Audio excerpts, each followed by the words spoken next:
को रिहा कर दें, छोड़ दें, बाहर आने दें, तो हुकूमत को उनके बाहर आने से कोई नुकसान का खदशा है, या उनको लगता है, हुकूमत को लगता है कि वो अंदर हैं तो अंदर ही ठीक है, हमारा काम चल रहा है बाहर? नहीं, देखें, हुकूमत को खदशात तो हो सकते हैं, लेकिन अब उनका अंदर रहना या बाहर आना जो है वो जुडिशल कस्टडी में है, वो कोई हमारी एडमिनिस्ट्रेटिव कस्टडी में नहीं है। तो अब ये तो अदालत के हुक्म पे ही होगा। वो अगर बाहर आते हैं या बेल होती है तब भी अगर वो जुडिशल कस्टडी में रहते हैं तो इसमें हुकूमत जो है वो अपने तौर पे तो कोई फैसला नहीं कर सकती। ठीक है, यानी कि अच्छा, तो फिर वो जो बात हो रही है हाउस अरेस्ट वाली, वो फिर फैसला कौन करेगा? किस बात का फैसला? हाउस अरेस्ट का, कि बनीगाला शिफ्ट करने का ऑफर है और ये जो सारी कहानी चल रही थी पिछले कुछ दिनों से। नहीं, वो भी शिफ्ट अदालत ही कर सकती है। यानी अगर बानी पीटीआई या इमरान खान साहब हाई कोर्ट में जाएं अपने किसी इशू के ऊपर कि जी मेरी सेहत ठीक नहीं है, मियां नवाज शरीफ साहब जो है वो अदालत में गए थे, अदालत में जाके उन्होंने अपनी बीमारी से मतलब जो है वो पिटीशन दायर की थी, आपके इल्म में होगा। लेकिन अब अच्छा, जो डीबी ठीक है, हाँ, बिल्कुल डबल बेंच जो है लाहौर हाई कोर्ट का, तो उन्होंने उन्हें अलाउ किया था। तो अगर इमरान खान साहब को कोई ऐसी सूरत हाल दरपेश है तो वो बड़े शौक से जब चाहें वो जाएं अदालत पे, और अगर अदालत हुक्म कर देगी हुकूमत को तो अदालत के हुक्म की तामील होगी। लेकिन वो जो बात हो रही है वो तो ये कह रहे हैं कि मुझे ये डील ऑफर हुई थी, और मोहसिन नकवी का भी इस हवाले से नाम आ रहा है। उनकी तो तबीयत के हवाले से कोई ऐसी इतलात नहीं है कि उनकी तबीयत खराब है जिसकी वजह से उनको बनीगाला शिफ्ट कर दें। वो तो कहते हैं मुझे बाकायदा डील ऑफर हुई थी। बहरहाल ये वही बेहतर जानते हैं कि उनको डील ऑफर हुई है गवर्नमेंट की तरफ से। टू माई इन्फॉर्मेशन उन्हें कभी ऐसी कोई डील जो है वो नहीं ऑफ़र की गई। मोहसिन नकवी साहब जो हैं वो अगर उन्होंने बात की है तो हो सकता है कि उन्होंने फिर अपनी बुनियाद पे बात कर दी हो। बाज़ औक़ात जो है वो किसी को चेक करने के लिए भी बात की जाती है। अच्छा, अंदाजे लगा रहे हैं। ये तो आपने बड़ा हमें लुकमा दे दिया है। अब हम सोच रहे हैं कि इस पे हम आपसे क्या बात आगे करें कि चेक करने के लिए ये इंटरेस्टिंग चीज़ है जो आपने कही है। अच्छा राना साहब, ये बताएं कि अब 190 मिलियन पाउंड के ऐसा हो जाता है। अच्छा, चेक करने के लिए इमरान खान को चेक करने के लिए भी हो सकता है उन्होंने ऑफर दी हो 190 मिलियन पाउंड। ये मैं अंदाजा लगा रहा हूँ। वैसे हाँ। सही बात जो है वो मोहसिन नकवी साहब भी बता सकते हैं, मैं तो अंदाजे से बात कर रहा हूँ। ठीक है, जी हम समझ गए। अच्छा, 190 मिलियन पाउंड केस का फैसला वैसे फंसा हुआ है, 3 दफा वो आगे चली गई है, तारीख उसकी सुनाया नहीं गया। आपको क्या लगता है कि 190 मिलियन पाउंड केस के फैसले में अगर उन हो जाती है तो आप उनको या आपकी हुकूमत या आपकी जमात उनको माली तौर पर एक करप्ट इंसान समझेंगे? नहीं, देखें, बात ये है कि ये जो 190 मिलियन पाउंड जो कि 70 अरब रुपया बनता है, ये मेरा ख्याल है कि ये इमरान खान साहब से ये गलती हो गई है।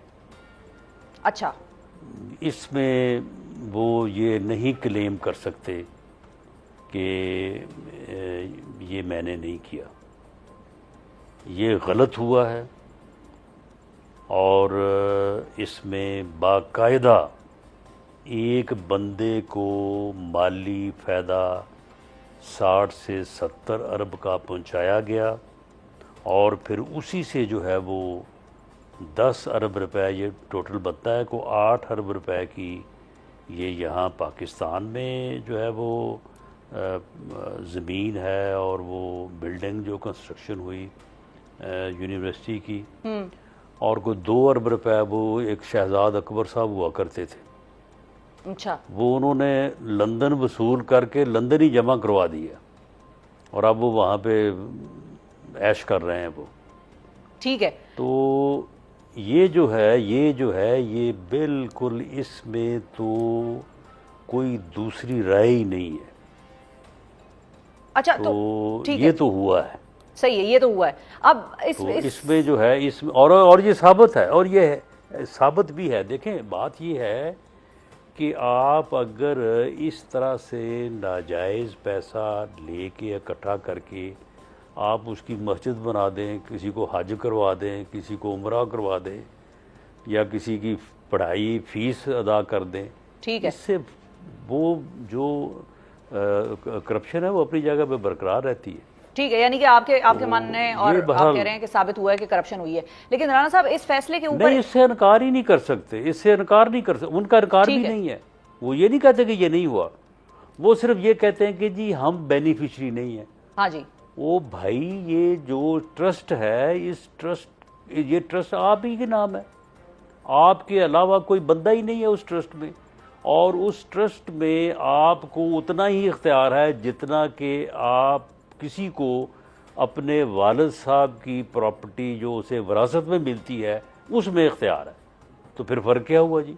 ठीक है। लेकिन राणा साहब, क्या इस केस के फैसले में भी आगे ऐसे पॉइंट्स तो नहीं उठेंगे जिस तरह से कि आप लोग भी इसके विक्टिम रहे हैं कि जब नवाज शरीफ साहब को ओहदे से बरतरफ किया तो नवाज शरीफ साहब भी ये बात करते थे कि उनको बेटे से तनख्वाह ना लेने पर सजा दी गई है और ओहदे से हटाया गया है। तो कल को इमरान खान साहब भी आकर यही बात करेंगे कि मुझे मुल्क में 190 मिलियन पाउंड लाने पर सजा दी गई है, जिसका मुनाफा भी हुकूमत पाकिस्तान के खाते में जाता रहा है। नहीं, वो आया ही नहीं है पाकिस्तान, वो आना चाहिए था पाकिस्तान, वो आया नहीं है। वो तो मलक रियाज साहब की लायबिलिटी में एडजस्ट हो गया, 190 मिलियन मलक पाउंड। रियाज साहब से नगद जो है वो प्रॉपर्टी ले ली गई, उसका ट्रस्ट बना दिया, ट्रस्ट के मालिक वो खुद हैं। तो सुप्रीम कोर्ट के अकाउंट में जमा नहीं हुए क्या राणा साहब 190 मिलियन पाउंड? सुप्रीम कोर्ट की अदालत में वो जमा हुए हैं उस जुर्माने के या उस रिकवरी के अगेंस्ट जो मलक रियाज साहब के ज़िम्मे थी, ठीक है, वो उसमें जमा हुए हैं। वो कोई सुप्रीम कोर्ट में कोई गवर्नमेंट के खाते में जमा नहीं हुए, वो मलक रियाज साहब के खाते में जमा हुए हैं। और उसका प्रॉफिट किसको जाता ये है? ऐसे ही है कि आपको अदालत जो है वो आपको जुर्माना करे 10,000 का या 50,000 का, और वो जुर्माना जो है वो अदालत में जमा होने की बजाय साथ हुक्म ये हो कि आपका जो ग्रोसरी का बिल है आपके घर का, या आपने किसी का कर्ज देना है तो उसको अदा कर दिया जाए। वो ऐसे हुआ है। ठीक है, अच्छा, और बीच क्विकली में से जो है वो एक हिस्सा खुद रख लिया जाए। सही है। अच्छा, फाइनली राणा साहब ये भी बता दीजिए कि रऊफ हसन साहब ये कहते हैं कि हुकूमत से तो हमारे मुज़ाकरात हो ही नहीं रहे, बातचीत तो उन्हीं से हो रही है जिनके पास ताकत है, और हुकूमत भी मेज़ पर उन्हीं ताकतवर हलकों की वजह से बैठी हुई है। और एक और साथी भी हुकूमत के, जावेद लतीफ़ साहब, वो भी ये दावा कर रहे हैं कि हुकूमत मेज़ पर दबाव के तहत बैठी है। तो क्या वाकई ऐसा है, और नून लीग और PTI इस हवाले से एक ही सफ़े पर नहीं आ गए फिर के दबाव के ही तहत दोनों पार्टियां बैठी हैं, बात कर रही हैं? नहीं, रऊफ हसन साहब बताएं कि वो जो पौने 4 साल बैठे रहे हैं, वो कैसे बैठे रहे हैं? जैसे वो बैठे थे वैसे ही हम बैठे हैं। अच्छा, तो ये चीज़ें जो है ये तो बड़ी अंडरस्टूड चीज़ें हैं, इनके ऊपर ऐसे खामखा जो है वो बयानबाजी करने का क्या फ़ायदा है?